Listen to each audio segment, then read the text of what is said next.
ito ay rated SPG. Striktong patnubay at gabay ng magulang ang kailangan. Maaaring may masiselang tema, lengguwahe, karahasan, sexual, horror o droga na hindi angkop sa mga...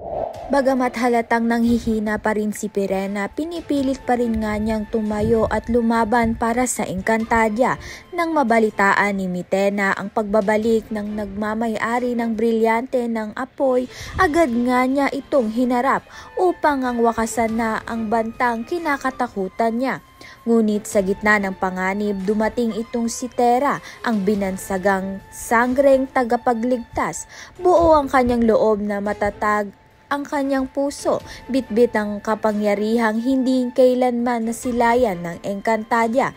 Habang unti-unting nilulusob ng hukbo ni Mitena ang mga natitirang sangre, si Tera na lamang ang tanging pag-asa. Siya ang haharap sa pekeng kera ng Encantadia na si Mitena at siya rin ang magtatapos sa kadilimang bumabalot sa kanilang mundo.